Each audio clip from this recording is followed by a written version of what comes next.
नमस्कार आप सभी का, मेरा नाम है कार्तिक और हम आज लेकर आए हैं मिथ्स एंड फैक्ट्स का एक नया एपिसोड।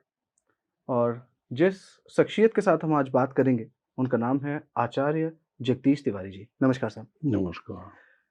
आचार्य जी ज्योतिष दीप ज्ञानपीठ के राष्ट्रीय अध्यक्ष हैं और शास्त्र का उनको बहुत ही अच्छा ज्ञान है, जिसमें पाम रीडिंग, जो वास्तुशास्त्र जैसे अन्य में उनको महारत हासिल है। राष्ट्रीय, अंतर्राष्ट्रीय लेवल पे ये इस चीज़ का प्रचारण कर रहे हैं। सो बहुत-बहुत प्रणाम आपको। तो सर पहले मैं स एक इसकी बिगिनिंग से स्टार्ट करना चाहूँगा, बिल्कुल शुरुआती तौर से। आपका इसमें इंटरेस्ट कैसे डेवलप हुआ? आपको क्यों ऐसा लगा कि आपको ये चीज़ अपनानी चाहिए या फिर इस चीज़ को आगे लेके जाना चाहिए? कार्तिकेय जी, ये ब्रह्म विद्या है और इस ब्रह्म विद्या को हमारे ऋषि मुनियों ने आदि काल से अपने जीवन में प्रयोग किया और मानव समाज कल्याण के लिए इसके अनेक प्रकार के प्रयोग किए हैं, जो एकदम सफलतापूर्वक रहे हैं। ये जो हमारी भारतीय संस्कृति है, वह 5000 करोड़ वर्ष पुरानी है। हमारे ऋषि मुनियों ने आकाश के अंदर जो ब्रह्मांड के रूप में कहलाता है, इसमें अनेक जो हैं तारिकाएं हैं, नक्षत्र हैं, ग्रह हैं, वे सभी ग्रह, नक्षत्र, तारिका चलायमान हैं और उनकी चलायमान होने के कारण से उस गति का मानव से जीवन के ऊपर एक बहुत बड़ा प्रभाव पड़ता है। न्यूटन का नियम है कि कोई वस्तु चलायमान है, वो चलती ही रहेगी। बिल्कुल। दूसरा न्यूटन का नियम है, जो स्थिरावस्था में वस्तु है, वो स्थिर रहेगी। तीसरा, क्रिया के प्रति प्रतिक्रिया होती है। ये जो हमारे चलायमान ब्रह्मांड में नक्षत्र, ग्रह, तारिकाएं हैं, ये सब चलायमान हैं। इनका आपस में एक दूसरे से घर्षण भी होता है और गति का मानव के ऊपर बहुत अधिक प्रभाव पड़ता है और वो प्रभाव जो पड़ता है, उससे हमारे ऐसे कारण बनते हैं जिनसे व्यक्ति जो है, उनकी उस गति के, उस ग्रह के प्रभाव से वैसे ही कर्म करने लग जाता है।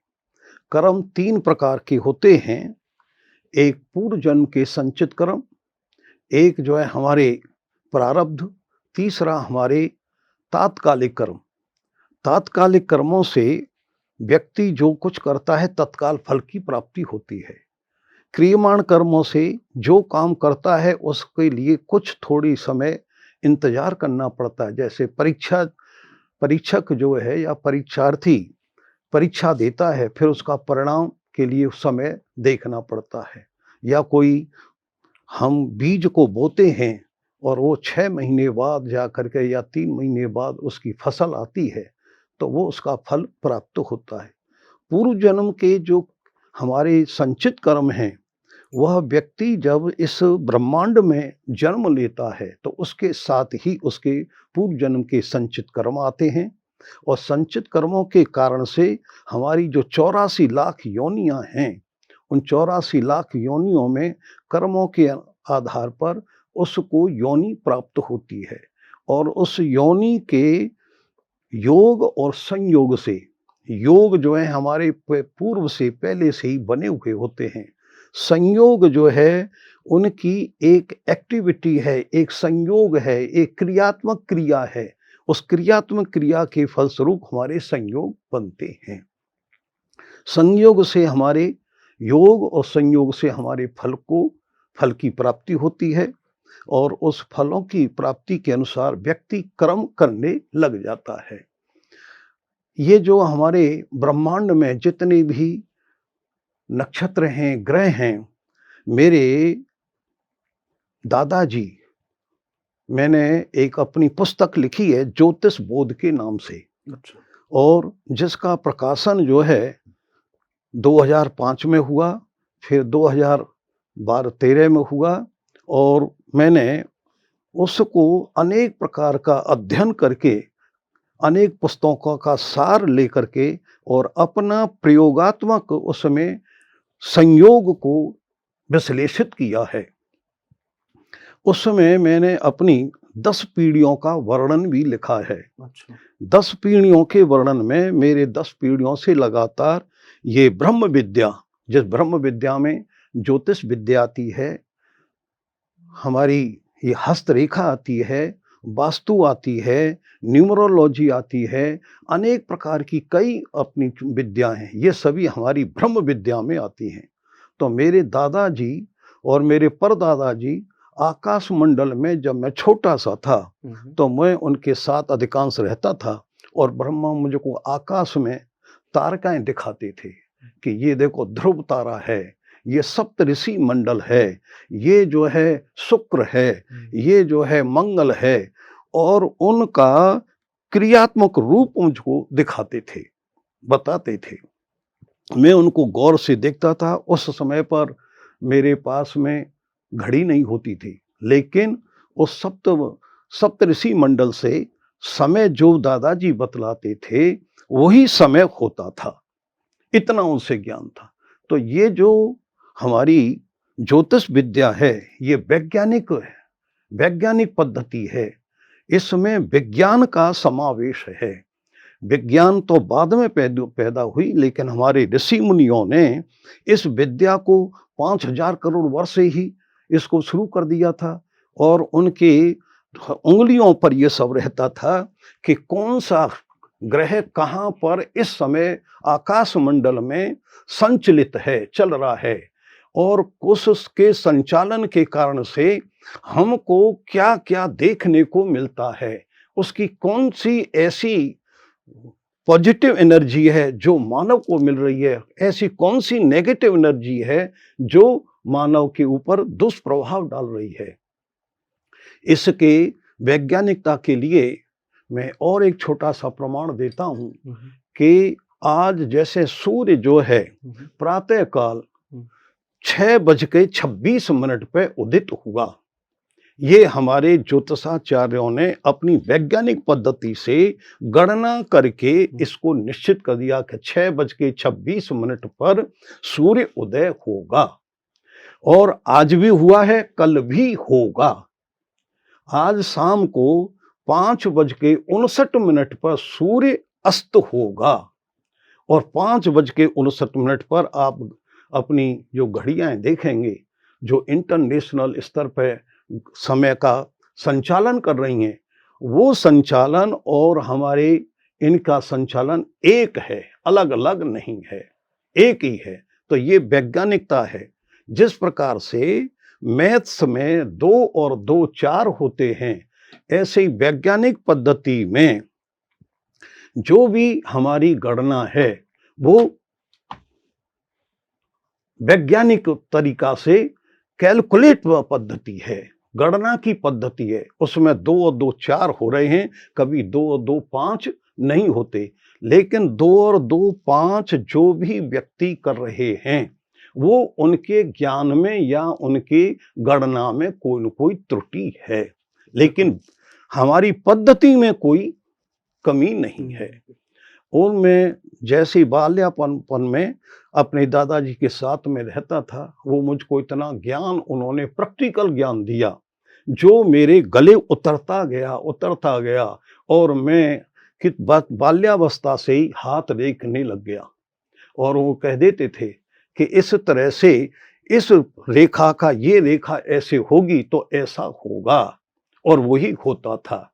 जैसे एक बहुत छोटी सी कथा बतला रहा हूं कि जब सीता का स्वयंवर हो रहा था, और सीता के स्वयंवर में सभी ऋषि मुनि राजा और अनेक प्रकार के विद्वान वहां पर आए हुए थे, रावण भी वहां पर आया, और रावण के पिताजी ने अपनी इसी ब्रह्म विद्या से ये बता दिया था कि तुझको कोई न कोई तूने जन्म लिया है तो तुझको मारने वाला भी संसार में पैदा होगा। बिल्कुल। और कौन होगा कि जिसकी तेरी आंख से आंख मिलेगी और तेरी आंखों के सामने उसकी पुतली नीचे नहीं होगी, वो तुझको मारने वाला होगा। ये हजारों वर्ष उन्होंने पहले भविष्यवाणी कर दी थी। ये ज्योतिष विद्या थी। रावण जब वहां पर आया स्वयंवर में और उसने देखा, देखते ही जितने भी वहां ऋषि मुनि राजा अनेक प्रकार के जो विद्वान लोग बैठे हुए थे, वे सभी राजा रावण को देख करके सबकी नजर नीचे हो गई। केवल दो ऐसे बाल कुमार थे, एक भगवान राम और एक लक्ष्मण, जिनकी नजर ऊपर को उठी हुई थी। रावण के देखने से कोई उनकी नजर नीचे नहीं छिपी, नीचे नहीं गिरी। रावण समझ गया कि ओहो, मेरे पिताजी ने जो मुझसे कहा था वो आज पकड़ा गया। और पकड़ा गया तो उसने बड़ी तीव्र गति से, क्योंकि रावण जो है भगवान राम से 13,000 वर्ष बड़ा था आयु में, प्रकांड विद्वान था। 4 वेद, 18 पुराण, 6 शास्त्र उसको कंठस्थ थे। इतना प्रकांड विद्वान संसार में कोई उसके मुकाबले नहीं था। अब उसके ऐसे प्रकांड विद्वान जो आयु में हो बड़ा, ज्ञान में पड़ा, पद में राजा था। राम जो है राजकुमार थे उस समय, राजा नहीं थे। बिल्कुल। लेकिन जैसे उसने रावण ने कहा, ए बाल कुमारो इधर आओ, आदेश दिया इधर आओ, तो मर्यादा पुरुषोत्तम भगवान राम मर्यादा का पालन करते हुए उनके पास गए, क्योंकि भाई पद आयु ज्ञान में पड़ा है, उनके पास में उतर के आए और उतर के आके कहो प्रणाम किया। और प्रणाम करके बोले कि कहो आदेश क्या है। कि देखो, मैंने शास्त्रों में पढ़ा है कि जिसकी दाहिनी आंख के ऊपर ब्लैक स्पॉट होता है उसकी दाम्पत्य जीवन खराब रहता है, वो कभी भी जीवन में दाम्पत्य जीवन का सुख नहीं भोग सकता। तुम जिसके लिए यहाँ आए हो, सीता से स्वयंवर में अपने विवाह करने आए हो, तुम्हारा दाम्पत्य जीवन सुख में नहीं रहेगा। ये मेरी भविष्यवाणी है। तुम्हारी भविष्यवाणी है, तुमने कहां से पढ़ा? कि मैंने आचार्य जगदीश तिवारी जो ज्योतिष दीप ज्ञानपीठ के आचार्य हैं, राष्ट्रीय अध्यक्ष हैं, उनसे पढ़ा है। भगवान राम जो है मुस्कुराए, उनका मुस्कुराना उनको बहुत अच्छा लगता था, सभी को मुस्कुराए। कि मैंने भी आचार्य जगदीश तिवारी जो ज्योतिष दीप ज्ञानपीठ के राष्ट्रीय अध्यक्ष हैं, उनसे भी मैंने भी ये पढ़ा है कि जिसकी बाईं आंख के ऊपर यदि ब्लैक स्पॉट होता है तो वो उसकी मृत्यु जो है स्त्री के कारण से होती है। तो मैंने भी तुम्हारी भविष्यवाणी कर दी कि तुम देख लो, तुम्हारी बाईं आंख के ऊपर ब्लैक स्पॉट है। तो तुम्हारी रावण बोला कि ये बात मुझे स्वीकार है, जो तुम कहते हो वो सत्य है। आचार्य जगदीश तिवारी क्योंकि इस ब्रह्म विद्या के प्रकांड विद्वान हैं और 40 वर्ष से अपने शिष्यों को ऐसे ऐसे सूत्र बतलाते हैं कि जो उनके सूत्र कभी विफल नहीं होते।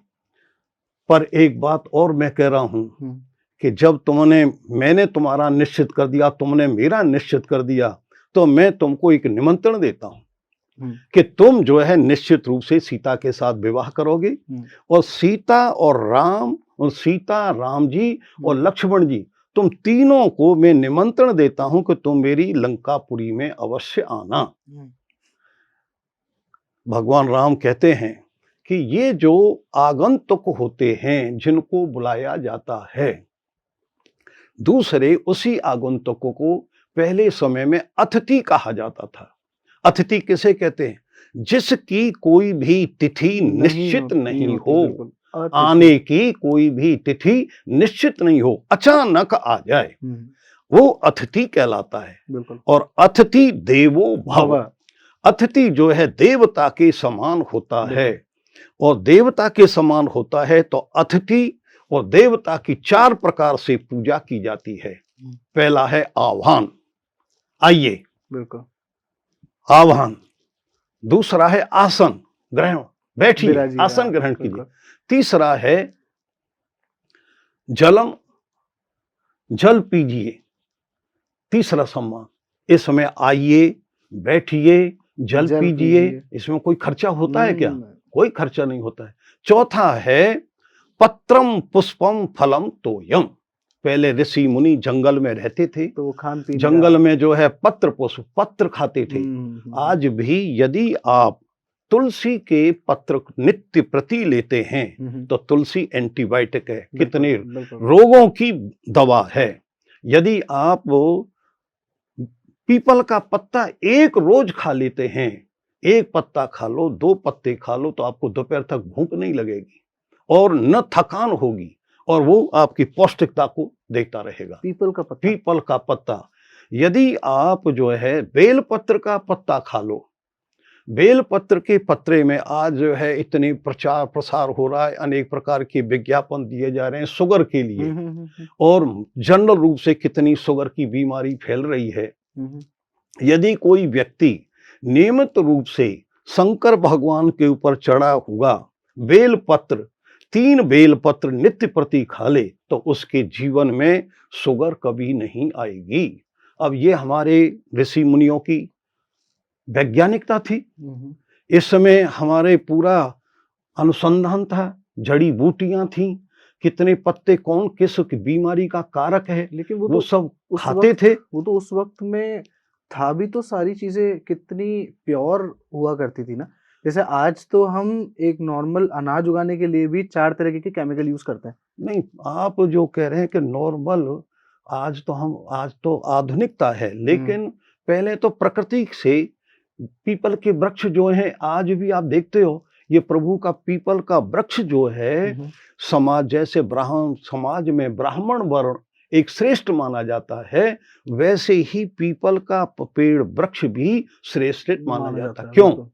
उसके पीछे कारण है, क्यों माना जाता है कि पीपल का और तुलसी का 2 पेड़ वृक्ष पौधे और वृक्ष ऐसे हैं हुँ, हुँ। कि जो नित्य प्रति चौबीसों घंटा कार्बन डाइऑक्साइड लेते हैं और ऑक्सीजन देते हैं। निकालते हैं, और ऑक्सीजन हमारे मानव जीवन के लिए या समस्त जीवों के लिए प्राणवायु है। तो प्राणवायु वो देते हैं, इसलिए सर्वश्रेष्ठ है। जितने दूसरे अन्य पौधे हैं, पेड़ पौधे हैं, वो दिन में सूर्य के प्रकाश से प्रकाश संश्लेषण की क्रिया करके, हुँ। फोटोसिंथेसिस करके, हुँ। उस समय कार्बन डाइऑक्साइड लेते हैं और और ऑक्सीजन ऑक्सीजन देते हैं, निकालते हैं। बिल्कुल। तो दिन में हमको उनसे प्राणवायु मिलती है, और ये दो ऐसे हैं पीपल और वो, कि ये हमको 24 घंटा देते हैं। बिल्कुल, बिल्कुल। तो पहले पत्रम पुष्पम फलम तोयम, और फल जो है सबसे ज्यादा उत्तम जो है सत्कार का माना जाता बिल्कुल, था। बिल्कुल। ये तो तो मैं आज भी इस हमारे घरों तरह में से सबने आज चलता है। भी हम देखते बिल्कुल, हैं बिल्कुल। कि हमारे लिए जो है किसी भी अतिथि आता है, तो अतिथि का सम्मान हमको 4 प्रकार से करना चाहिए। और जो हमारे वैदिक है, हुँ। तो हमारे पौराणिक जितनी हम कथाएं पढ़ते हैं, अब शास्त्र ही, चारों वेद, 18 पुराण, 6 शास्त्र हमारे जो हैं ये प्रमाण हैं। इस इस ब्रह्म विद्या के प्रमाण हैं कि ब्रह्म विद्या आज नहीं, हजारों वर्ष पहले भी पुरानी है। थी, हुँ। आज भी है, और आज उसकी प्रामाणिकता हमको दिखाई दे रही है। बिल्कुल। यदि हम उसका सत रूप में यदि प्रयोग कर रहे हैं, हम जो कहते हैं कि धर्म क्या है, धर्म क्या है, सत्य का पालन करना ही धर्म। धर्म है। सत और असत आदिकाल से चले आ रहे हैं, और ये सत और असत चलते रहेंगे। जो धर्म का पालन कर रहे हैं वो धर्माचार्य हैं, धर्म। और जो अधर्म का पालन कर रहे हैं वो आप ही जानते हैं क्या है। ये जैसे आपने एक ये धर्म आचार्य की बात छेड़ी, तो काफ़ी हमारे दर्शकों के एक मन में शंकाएँ रहती हैं। जैसे आजकल अपन आप भी देख आपको भी इस चीज़ों के बारे में पता तो चलता ही है कि आजकल हर लाइक इस धर्म को लेके आज छोटे बच्चों से लेके एक बड़े आदमी में भी वो बताते हैं कि हम में भगवान आ गए। हुँ, हम हाँ, आपने देखा होगा कि कितने छोटे-छोटे से बच्चे हैं जो ज़मीन पे गिर के ऐसे-ऐसे करके दिखाते हैं कि अरे यार इसमें तो माताजी आती हैं। लोग बाग उन पे थूक देते हैं और चढ़ावा चढ़ा चलते हैं। मतलब आजकल समझ गया। इस इस चीज़ को लेकर कितना नॉर्मलाइज़ हो चुकी है ये चीज़। कितना एकदम सिंपल बना रखा है कि इट्स वेरी ईज़ी कि ये एक धर्म नहीं रह गया। अब ये यहाँ से सिर्फ़ पैसा ही निकलता है। तो अपने जितने भी धर्म गुरु हैं, आप लाइक उनको लेके आप कुछ कह सकते हैं, लाइक आप उस पे कुछ प्रकाश डाल सकते हैं? देखो, ऐसा है, मैंने अभी धर्म की बात की। हमारे 4 युग हैं। पहला युग में सतयुग था। सतयुग 17,28,000 वर्ष का था। दूसरा द्वापर युग आया, त्रेता युग आया। त्रेता। त्रेता युग 12,96,000 वर्ष का था। तीसरा द्वापर आया। द्वापर जो है 8,64,000 वर्ष का था। चौथा अब हमारा कलयुग कलयुग चल चल रहा रहा है। है। कलयुग 4,32,000 वर्ष का कलयुग है। इस कलयुग में से अभी 5100 वर्ष व्यतीत हुए हैं। अभी कितना शेष रह गया है। और ऐसे इतने समय में भी हम क्या कहते हैं कि घोर कलयुग आ गया।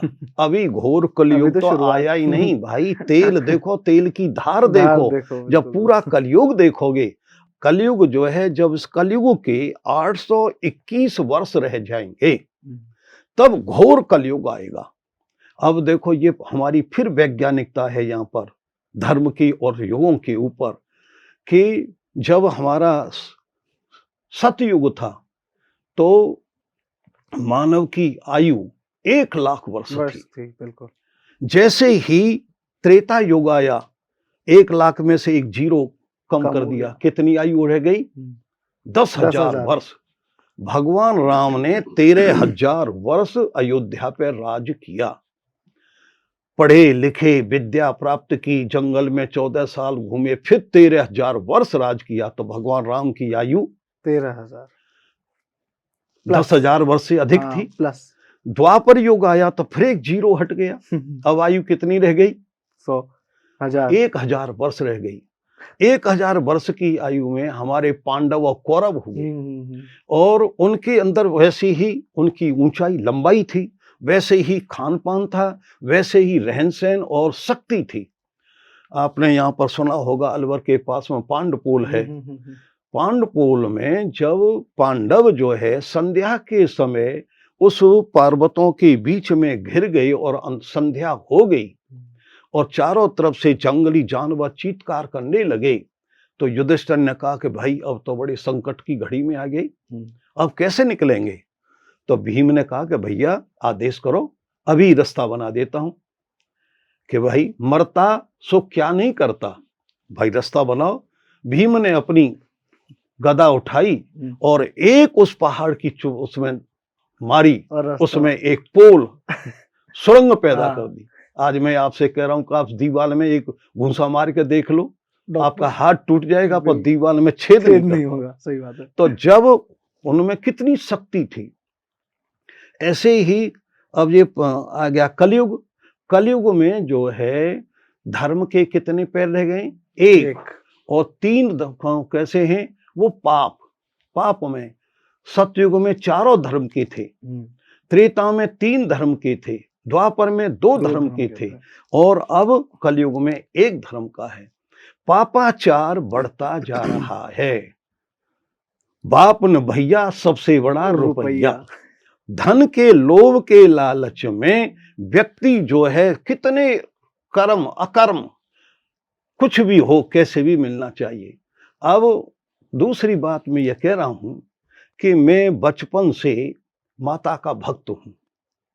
माता की, मेरी माताजी जो थी, 2 लौंग का जोड़ा लेकर के 9 दिन व्रत करती थी। माता की परम भक्त थी। उनके ऊपर मैंने अपने जीवन काल में कभी माताजी को आते हुए नहीं देखा। मेरे पिताजी राम भक्त थे।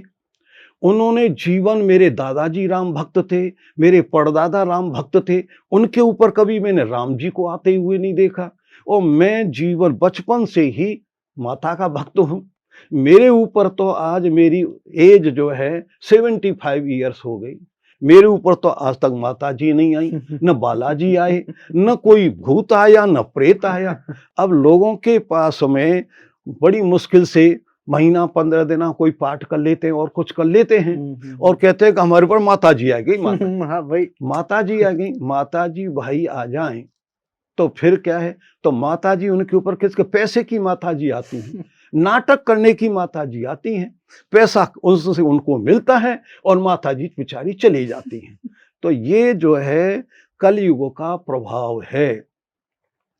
सबसे बड़ा कलयुग में पैसा प्रधान हो रहा है और पैसा की प्राप्ति के लिए जीव जो है, मानव जो है, ये नहीं देख रहा कि क्या धर्म है क्या अधर्म है।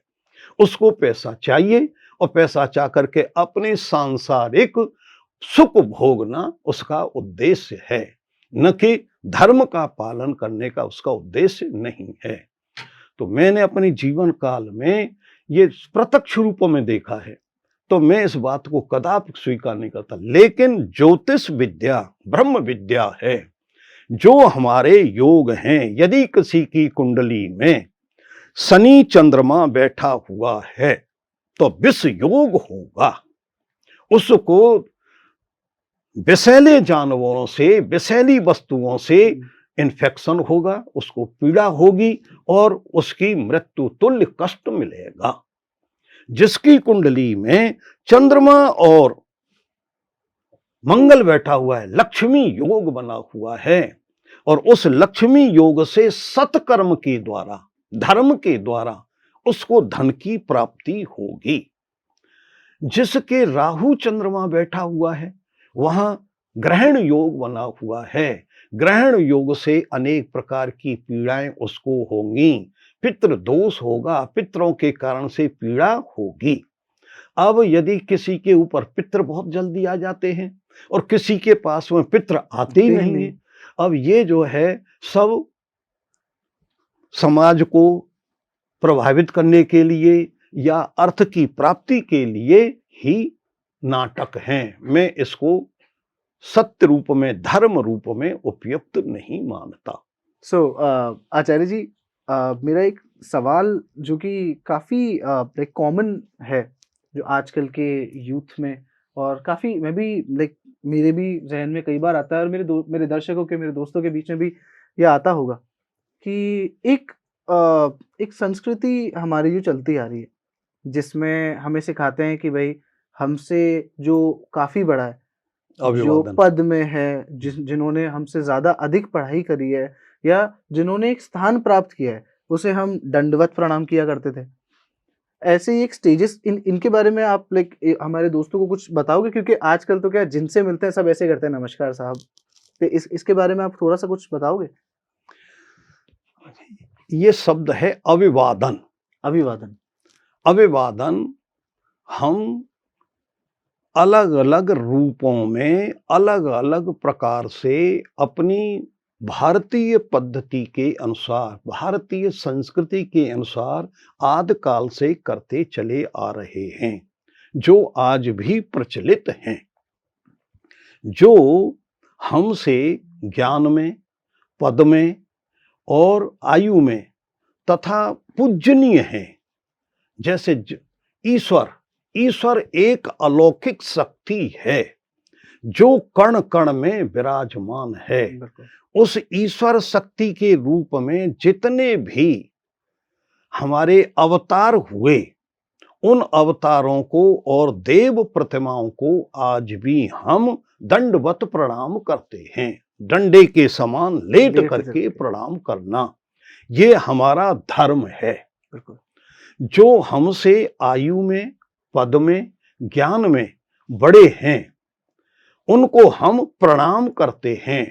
प्रणहम, हम अपने को सामने समर्पित करते हैं कि हम आपको प्रणाम कर रहे हैं, आपका सम्मान कर रहे हैं, अभिवादन कर रहे हैं। जो हमसे ज्ञान में, पद में, आयु में बराबर हैं, उनको हम नमस्कार करते हैं। जो ज्ञान में, पद में, आयु में हमसे छोटे हैं, उनको हम नमस्ते करते हैं। नमस्ते का शाब्दिक अर्थ है नमः ते। नम माने नमन करना, झुकना। ते माने सब प्राणी, स तौ ते। तो ते समस्त को, सभी को प्रणाम, झुकना, सबके सामने। लेकिन आजकल की पद्धति में हो क्या रहा है, इस कलयुग में अधर्म क्या हो रहा है। कलयुग के अधर्म के एक जो है छोटा बच्चा भी दादाजी से नमस्ते कर रहा है। एक छोटा बच्चा जो है सब भगवान राम के या शंकर भगवान के जा करके उनसे भी हाथ जोड़ के नमस्ते कर रहा है, दंडवत प्रणाम नहीं कर रहा है। ये हमारी भारतीय संस्कृति है कि हमको जो भारतीय संस्कृति के अनुसार अभिवादन करना चाहिए वैसा हमको करना चाहिए, अन्यथा नहीं, वो हमारे सम्मान योग्य नहीं है। इसी विषय में एक छोटी सी बात और मैं बतला रहा हूं कि अभिवादन करने से मनुष्य के अंदर एक जो है आशीर्वाद या भावनात्मक संप्रेषण होता है। संप्रेषण एक शक्ति हमारे प्रत्येक मनुष्य के अंदर जो है पॉजिटिव एनर्जी और नेगेटिव एनर्जी होती है, उसकी मात्रा, उसका समानुपात जो है, अनुपात जो है कम अधिक होता है। किसी के अंदर पॉजिटिव एनर्जी अधिक होती है, किसी के अंदर नेगेटिव एनर्जी अधिक होती है। लेकिन जब कोई बड़ा व्यक्ति आयु पद ज्ञान में हम उसको प्रणाम करते हैं तो वो हमको आशीर्वाद देता है, उसकी पॉजिटिव एनर्जी हमको प्राप्त होती है। और पॉजिटिव एनर्जी प्राप्त होने से हमारे अनेक प्रकार के पाप कर्म क्षय हो जाते हैं, नष्ट हो जाते हैं। तो अभिवादन करना बहुत ही अति आवश्यक है, जो इस कलयुग में अधर्म के कारण, अधर्म के पापाचार के कारण से धीरे धीरे लुप्त होता जा रहा है। मैं इस बात को अपने विद्यार्थियों को और जितने भी मिलने वाले आते हैं मैं कहता हूं कि भाई कार्तिकेय जी, आपने मुझसे नमस्ते किया तो क्या मैं आपसे आयु में, पद में, ज्ञान में छोटा हूं कि नहीं? सा गलत। ऐसे ही जो मुझसे व्यक्ति जो हैं आचार्य कहते हैं, आचार्य में सम्मानजनक, सम्मानीय व्यक्ति हूं तो मुझको वो अच्छा लगता है। पंडित जी जो मेरे बराबर के हैं या मेरे से आयु में बड़े हैं वो पंडित जी बोलते हैं, और जो बिल्कुल छोटे बच्चे हैं वो साष्टांग प्रणाम करते हैं तो मैं उनको आशीर्वाद देता हूं। तो ये हमको ज्ञानम श्रद्धा ज्ञानम लभन्ते, श्रद्धा लाभम लभन्ते। श्रद्धा से, झुकने से, अभिवादन करने से ज्ञान की प्राप्ति होती है। श्रद्धा से ही हमको लाभ, अनेक प्रकार के लाभ प्राप्त होते हैं। तो हमको अभिवादन अवश्य रूप से करना चाहिए और दूसरों से आशीर्वाद प्राप्त करना चाहिए। चाहे हम मंदिर में जाएं, चाहे हम किसी बड़े सत्पुरुष के पास जाएं, चाहे हम किसी भी ज्ञानी पुरुष के पास जाएं, पर अभिवादन करना हमारा धर्म है। अभी धर्म की बात वापस आई है तो आप काफी नॉर्मल हो चुका है आजकल कि जब भी आप कहीं किसी मंदिर में या फिर किसी भी, अगर अपन चौखटी पे अगर जाते हैं तो अपन एक प्रसाद और वो ले जाना एक मैंडेटरी हो चुका है कि भाई लाना ही लाना है, कि आपको ये चढ़ाना ही चढ़ाना है। कि एक वीडियो काफी वायरल हुई थी, अगर आप मुझे मौका दे तो मैं आपको दिखाना चाहूंगा। हाँ बिल्कुल।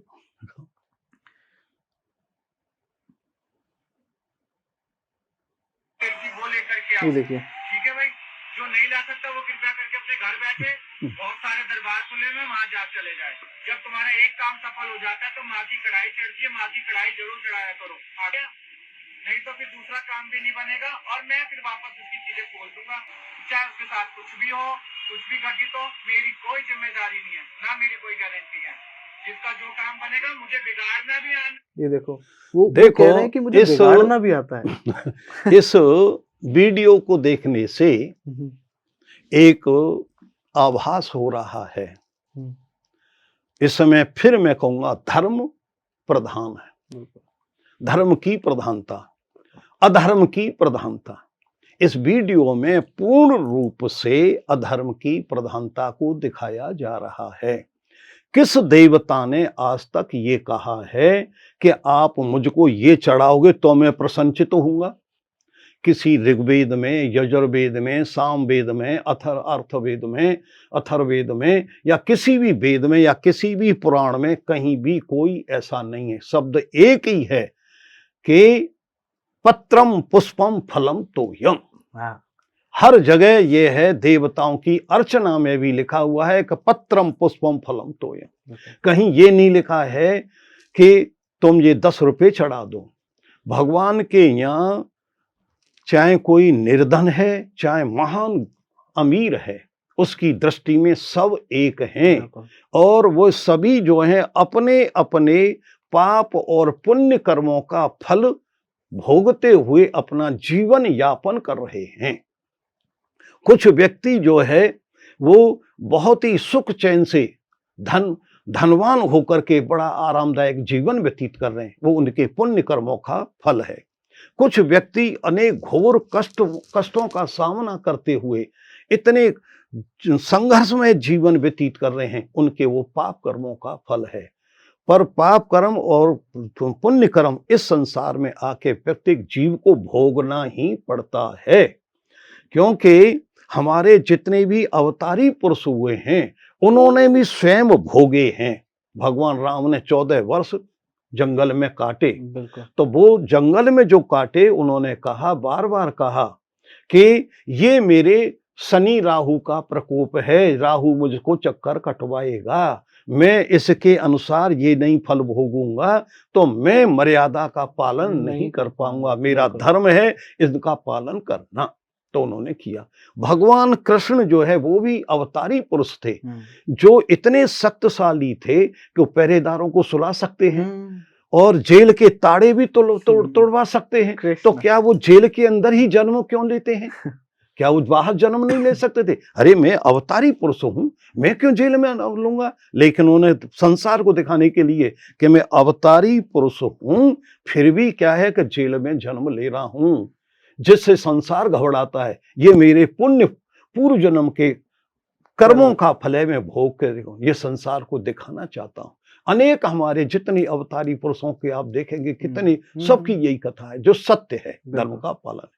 लेकिन ये फिर मैं बात धर्म की करता हूं, अधर्म की, कि ये कलयुग में अधर्म का पापाचार हो रहा है। यदि अधर्म का पापाचार नहीं होगा तो ये सब कैसे कलयुग का प्रभाव देखने को मिलेगा? एक मंदिर में कहीं भी जाओ, आप श्रद्धा से पत्रम पुष्पम फलम चढ़ा दो। भगवान ने कहीं ये नहीं कहा है, किसी भी गीता में नहीं कहा है, कहीं किसी धर्म पुराण ने नहीं कहा है कि मुझको 10 रुपये चढ़ा दो, 20 रुपये पर प्रसाद चढ़ा दो या मुझको ये चढ़ा दो तब मैं खुश होऊंगा।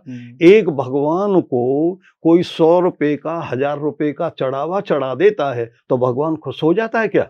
है? अरे वो अपने मन में अहंकार कर रहा है कि देख मैं तेरी सृष्टि के अंदर मैं हूं लखपति, तुझको 500 रुपये चढ़ा रहा हूं। वो खरीदना चाहता है। भगवान कहता कि तू अच्छा अहंकार दिखाता है। अहंकार से पाप होता है, अहंकार से पतन होता है। जो व्यक्ति ऐसा कर रहे हैं, जो पैसा का बल दिखा रहे हैं या चढ़ावे का रूप दिखा रहे हैं, या वो अपने ऊपर ये दिखा रहे हैं कि हम भगवान को खरीद सकते हैं, तो घोर अधर्म है, घोर पाप है। उनको भोग भोगना ही पड़ेगा। ये जो है कहीं भी ऐसा नहीं है कि भगवान के लिए प्रसाद चढ़ाना कोई जरूरी है। भगवान के लिए श्रद्धा जरूरी है।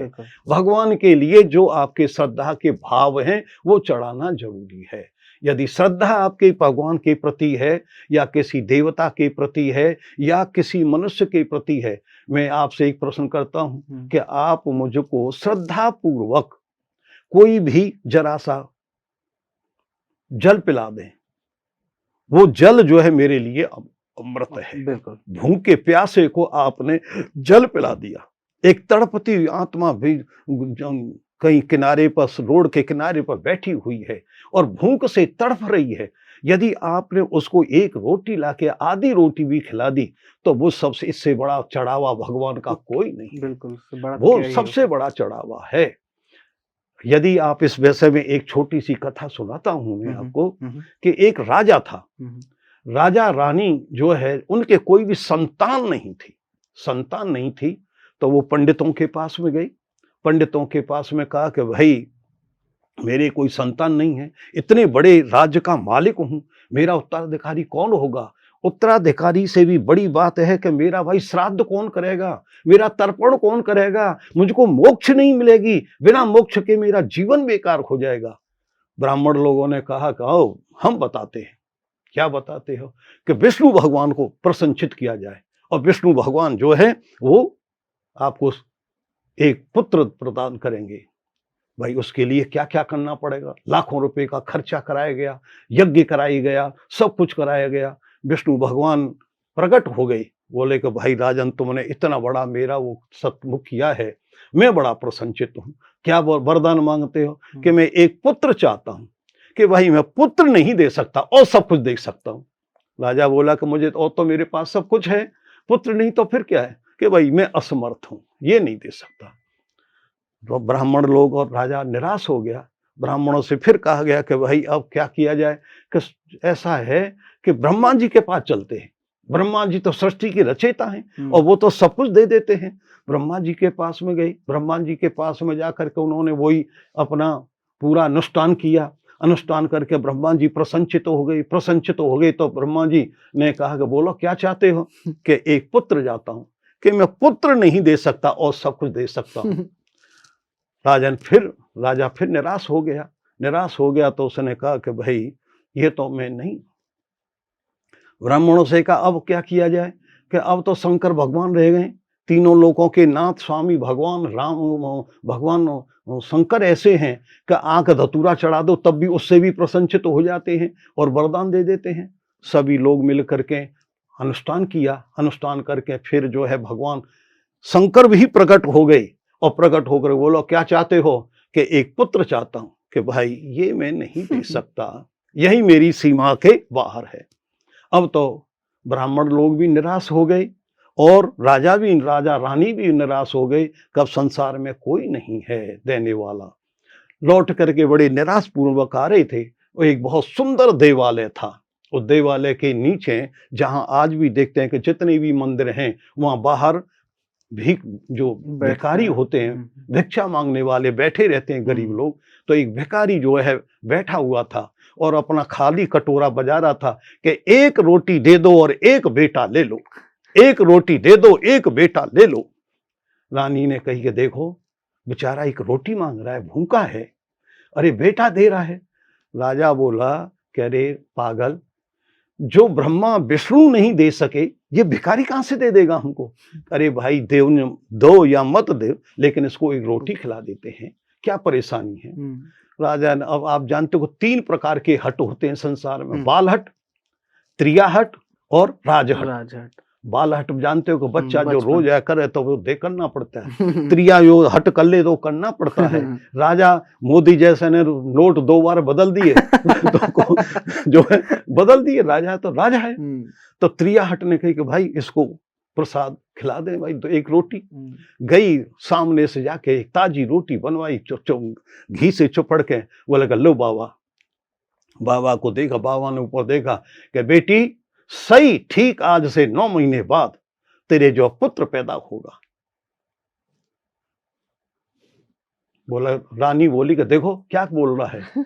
अरे ऐसे बोलते रहते हैं।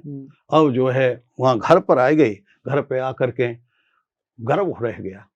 अब 9 महीने बाद जो है चारों तरफ पूरे राज्य में चर्चा फैल गई कि राजा के संतान पैदा होगी, राजा के बेटा पैदा होगा।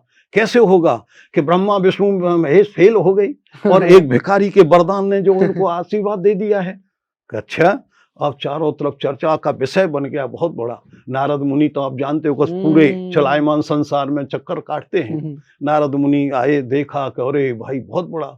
नारद मुनि दौड़े दौड़े गए सबसे पहले शंकर भगवान के पास में। बोले कि देखो भगवान आप फेल हो गए। क्यों? कि आपसे एक बेटा नहीं दिया गया, एक भिखारी ने उनको दे दिया है। शंकर भगवान बोले कि भाई ठीक है, मैं फेल हो गया भाई, कोई बात नहीं।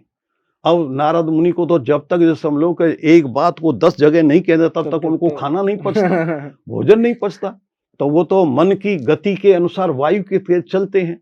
दौड़े दौड़े ब्रह्मा जी के पास में गए कि पिताश्री, ब्रह्मा जी जो हैं नारद मुनि के पिता हैं, पिताजी हैं। कि पिताश्री तुम फेल हो गए।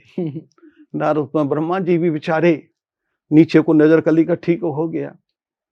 अब उनको चैन नहीं पड़ा कि 2 तो फेल हो ही गए, तीसरे के पास चलता हूँ। तो विष्णु भगवान के पास में पहुंचे और विष्णु भगवान के पास में जहाँ पहुंचने से पहले विष्णु भगवान को देखा कि विष्णु भगवान लोटक पीट हो रहे हैं, चारों तरफ बड़े तड़फड़ा रहे हैं।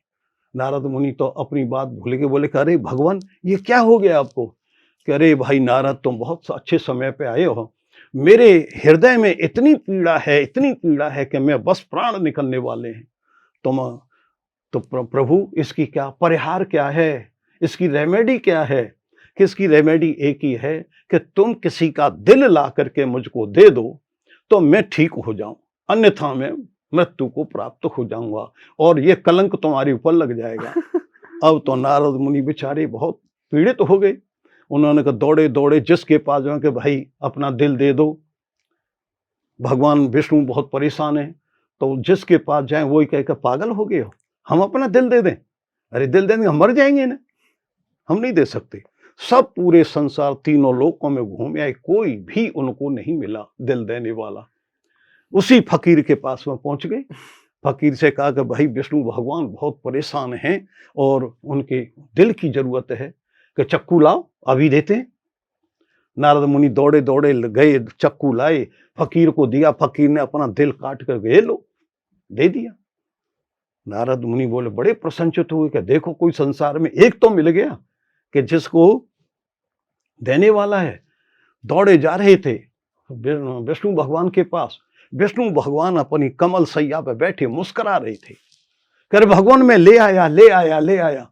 बोले कह रहे भाई नारद ये बता, क्या दिल तेरे पास नहीं था? तू संसार में घूमता डोला तो तेरे पास दिल नहीं था? तू भी तो दे सकता था। अरे जो हम तीनों ब्रह्मा विष्णु जो कोई काम तीनों हम नहीं कर सके और पूरा संसार नहीं कर सका, वो फकीर ने कर दिया। इसलिए फकीर का आशीर्वाद फलीभूत हो गया। ये सबसे बड़ा आशीर्वाद का फल है और इसी फल को लोगों ने परिहार के रूप में बवंडर बना दिया है।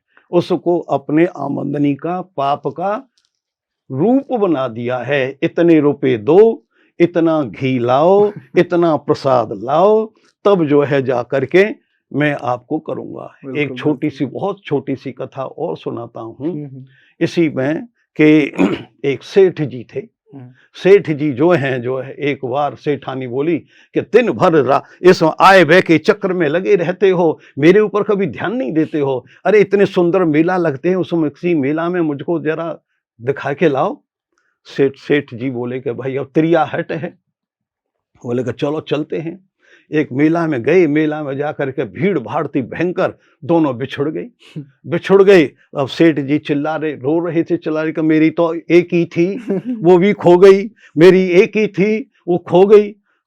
एक पुजारी घूम रहा था मंदिर का, उसको सुबह से कहीं से कोई प्रसाद नहीं मिला था खाने को, कोई चढ़ावा नहीं मिला था, बेचारा परेशान था। और राम जी का मंदिर था उसके पास में। वो आया का सेठ जी क्यों, क्या हो गई? कह रहे मेरी धर्मपत्नी थी भाई, मेला में खो गई। अरे सेठ जी देखो, राम जी के मंदिर में तुम 1.25 मन देसी घी के लड्डू चढ़ा दो और देसी घी के लड्डू चढ़ाओगे तो पत्नी मिल जाएगी। कि अच्छा पक्का? करे पक्का मिलती है, ऐसी बात नहीं है। तो वो गए साहब 1.25 मन लड्डू लाए। जब तक सामने ही मंदिर, भगवान राम के मंदिर के सामने हनुमान जी का मंदिर था, उसका भी पुजारी बेचारा सुबह से घूम रहा था।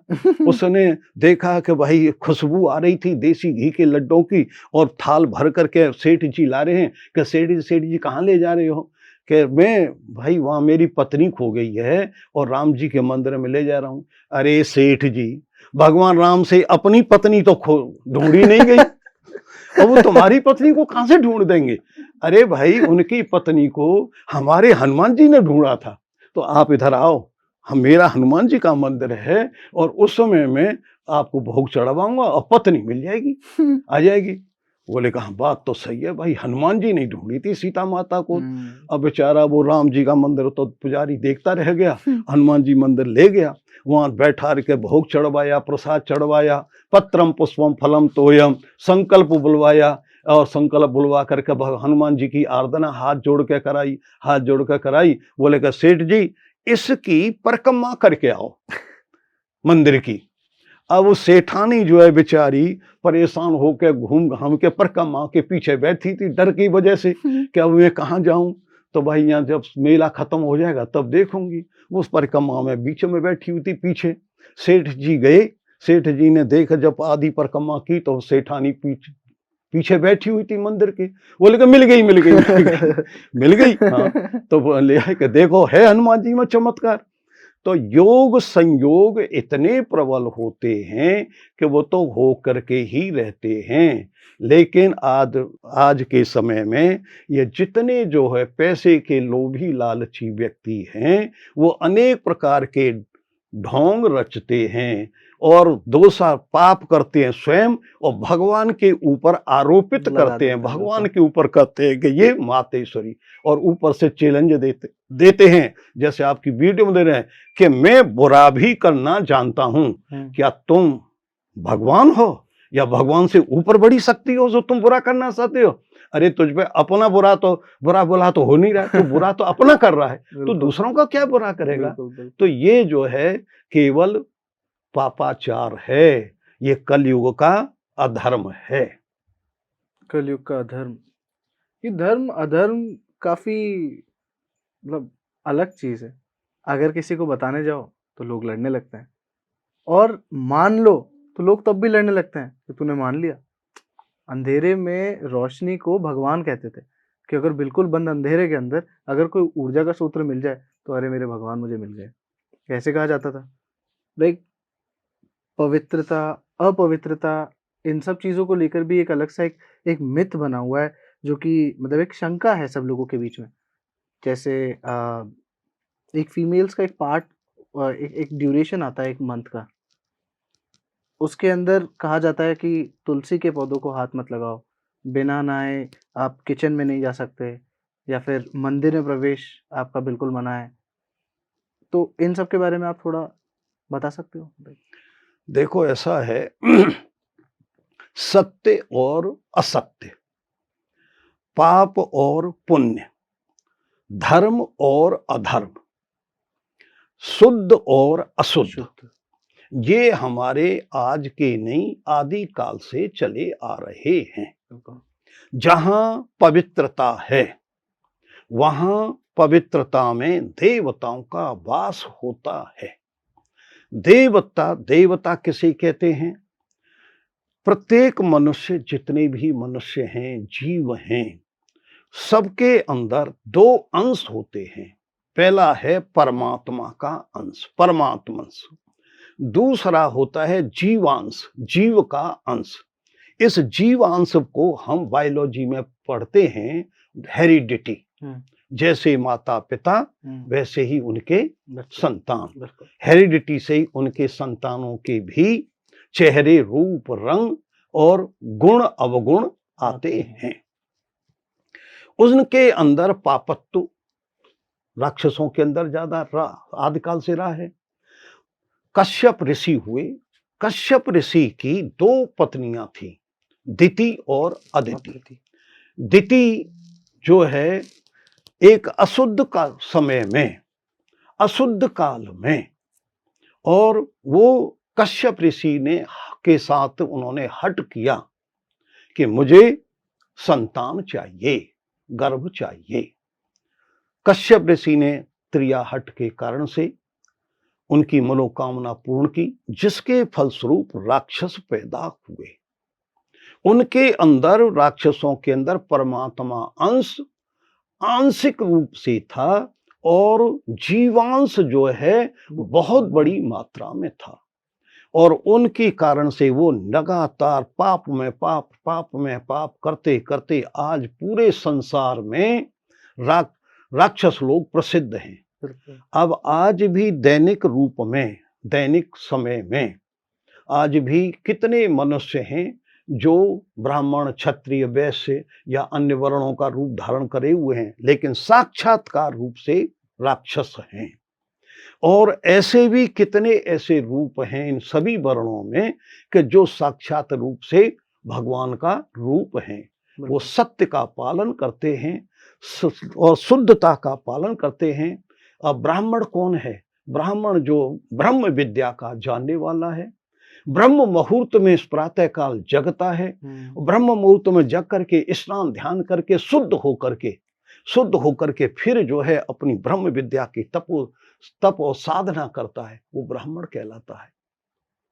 अब जो प्रातः काल सूर्योदय से पहले ब्रह्म मुहूर्त है और सूर्य उदय के बाद में लोग जो हैं जगते हैं और जमाई लेते हुए, मुंह फाड़ते हुए उठते हैं और फिर कहते हैं कि वेट टी लाओ।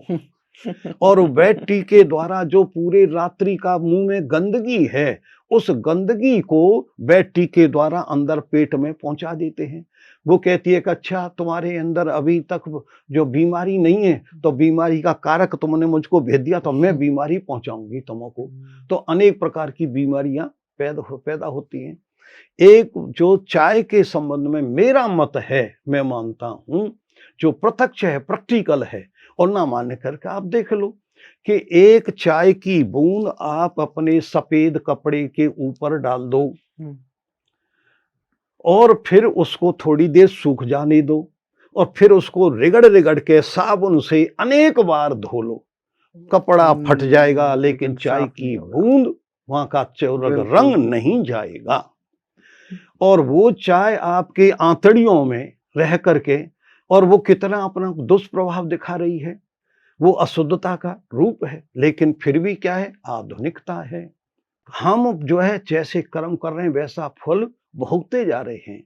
देवता के रूप में जहां देवत्व है वहां शुद्धता है। लक्ष्मी का वास शुद्धता में है, देवताओं का वास शुद्धता में है। अब ये जो है इसको हेरिडिटी कहो, मैं कहता हूं इसको हेरिडिटी नहीं कहता, मैं मासिक धर्म को, मैं नेचर या ईश्वर की एक वो कहता हूं कि ये उसका एक कर्म है, उसका दिया हुआ एक उसके ऊपर प्रभाव है। वैसे हमारी ज्योतिष विद्या में मेल और फीमेल नाम के कोई जीव नहीं होते। हम सबको जातक बोलते हैं, चाहे मेल हो चाहे फीमेल हो, जातक दोनों में से कोई होगा, जातक शब्द का ही प्रयोग करते हैं। अब ये जो फीमेल हैं, फीमेल को पूर्व जन्म के कोई न कोई अपने पाप कर्म के कारण से भगवान ने एक ऐसा दिया कि ये तुमको महीने में इतने दिन की अशुद्धता रहेगी, और अशुद्धता में तुम कोई भी चीज, धर्म की चीज या शुद्धता की चीज करोगे तो वो दूषित होगी। जिस प्रकार से जल में तुम कोई दूषित चीज डालते हैं तो दूषित हो जाती है, ऐसे ही अशुद्धता के समय पर कोई भी महिला अपना हाथ लगाती है तो पूरे शरीर में उसके नेगेटिव एनर्जी का संचरण हो रहा है, और प्रत्यक्ष रूप से अशुद्धता उसके वर्तमान है। तो अशुद्धता के कारण से जो है दूसरों के ऊपर नेगेटिव प्रभाव पड़ता है। उस नेगेटिव प्रभाव के हमारे शास्त्रों में कहना है कि अशुद्धता से कोई चीज खाने से या देखने से या स्पर्श करने से बुद्धि का विनाश होता है। तुलसी माता हमारी पूजनीय है, पवित्र है, क्योंकि वो 2400 घंटा का हमको ऑक्सीजन देती है। यदि पीपल भी इसी प्रकार से पूजनीय है। यदि कोई महिला उस अशुद्ध समय पे उनको हाथ लगाएंगे तो वो अपवित्र होंगे, और अपवित्र होकर के वो क्रोधित होंगे, क्रोधित होकर के वो श्राप देंगे, और श्राप से उसका पाप कर्म बढ़ेगा। तो इसलिए वर्जित है।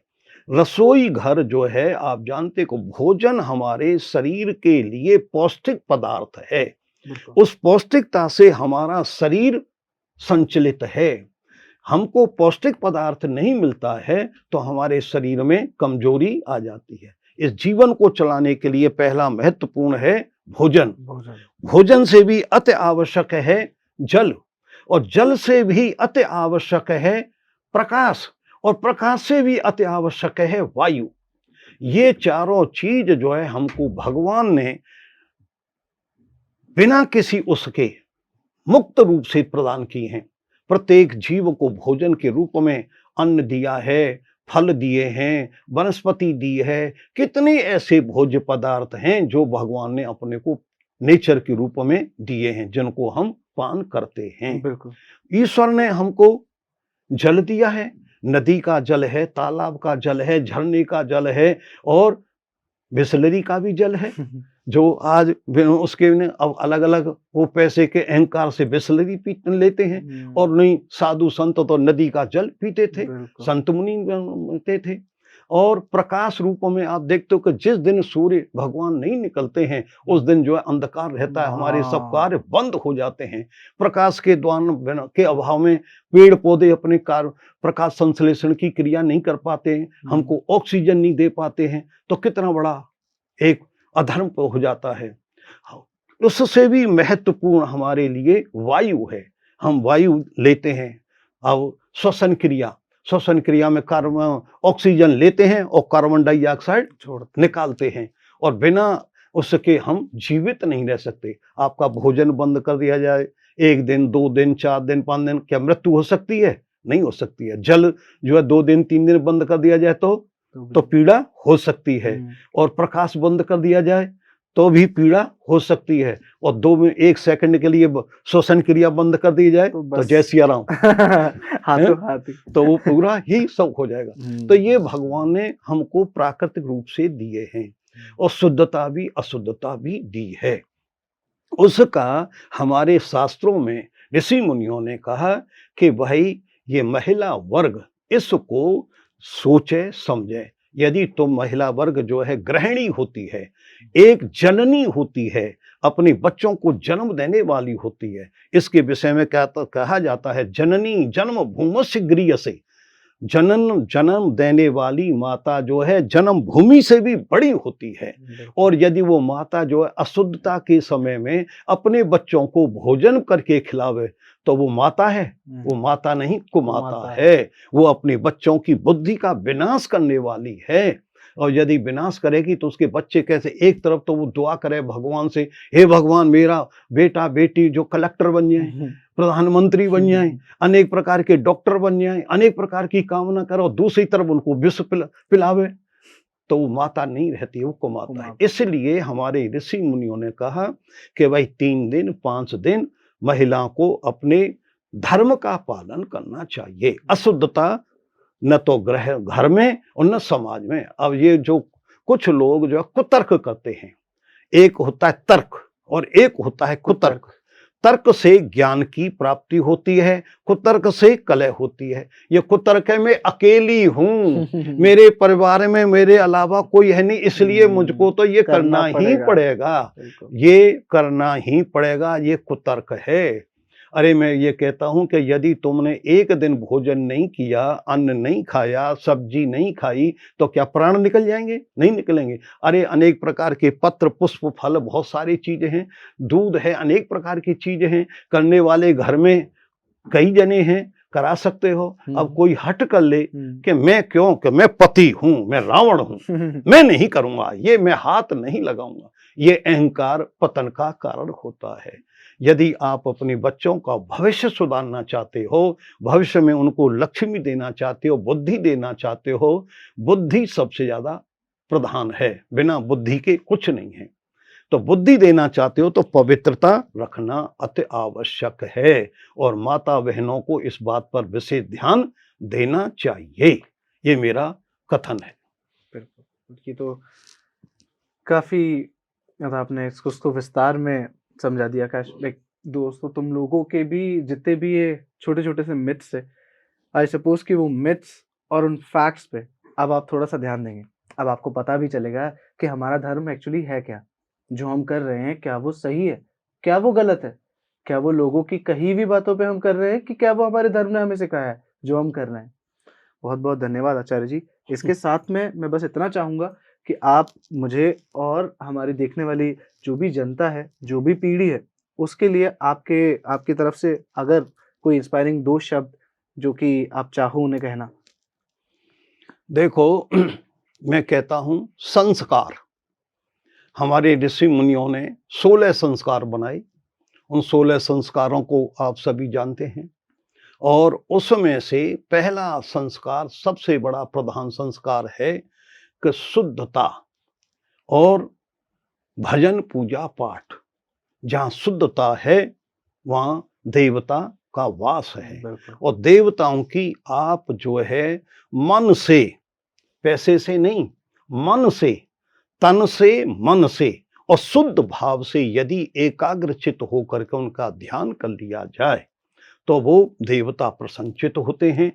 और वो जब हम माता पिता या वो घर के बुजुर्ग व्यक्ति जिस काम को करते हैं तो उस घर के जो बच्चे हैं वो स्वतः देखते हैं कि मेरे माता पिता प्रातःकाल सुबह ब्रह्म मुहूर्त में जगते हैं, स्नान ध्यान करते हैं, पूजा पाठ करते हैं और सबके साथ में सत्कर्म करते हैं, अच्छा व्यवहार करते हैं। मृदु भाषा, मीठी भाषा सबसे बड़ी भाषा वो होती है, एक अमृत होती है। हम किसी के साथ में मिठास के साथ बात करते हैं तो हर व्यक्ति कहता है वो आदमी बहुत अच्छा है। काका काका किसका धन हर लेता, कोयल किसको धन दे देती है, मीठे वचन सुना करके अपना सारा जगत अपना कर लेती है। वाह, क्या ये बात है। हमारी प्रकृति ने भी हमको दिया है, तो हमको मृदु भाषा का प्रयोग करना चाहिए और संस्कारों का भी प्रयोग करना चाहिए, जिससे हमारे समाज में जो उत्तरोत्तर नई आने वाली पीढ़ी है वो हमारे संस्कारों को देखे, अच्छे संस्कारों को देखे और अच्छे संस्कारों को देख करके अच्छे ही कर्म करे और अच्छे कर्मों से उनका निश्चित रूप से भविष्य उज्जवल होगा और बच्चों का भविष्य उज्जवल होना ही देश का भविष्य उज्जवल है। देश के कर्णधार हैं बच्चे और उनको भविष्य का बिगाड़ने वाले और बनाने वाले हमारे परिवार जन हैं। अब जो अत्याचार अनाचार कर रहे हैं, कुतर्क कर रहे हैं, संस्कारों का पालन नहीं कर रहे हैं, वो अपने पैरों के नीचे मिट्टी खोद रहे हैं और अपने संस्कार के दिखा दिखा करके अपने बच्चों के लिए उसमें धक्का मारने के लिए तैयार हैं। तो मैं सबसे हाथ जोड़ के ये मैं अपनी आत्मा से कहता हूं कि हमको संस्कार का, अच्छे संस्कारों का पालन करना चाहिए और अच्छे संस्कार ही देने चाहिए। मृदु भाषा का पालन करना चाहिए। मृदु भाषा ही सबसे अच्छी भाषा होती है। ज्योतिषीय ज्ञान और ब्रह्म विद्या का ज्ञान ही हमारे संस्कारों का एक प्रेरणा स्रोत है, जो सबके जीवन के लिए उपयुक्त है, लाभकारी है। यही मेरा आप सब लोगों के लिए आशीर्वाद है। बहुत बहुत धन्यवाद ऋषि जी का। ऐसी ही कई सारे मिथ्स और फैक्ट्स में डिफरेंशिएशन पता करने के लिए हम आगे से आगे कोशिश करेंगे कि और भी लोगों से जुड़ पाएं और आपके पास अपने और भी अपडेटेड वीडियोस ला पाएं। उन चीज़ों को जानने के लिए प्लीज़ चैनल को सब्सक्राइब करें। Thank you so much. नमस्कार आप सभी का। मेरा नाम कार्तिक गंधर।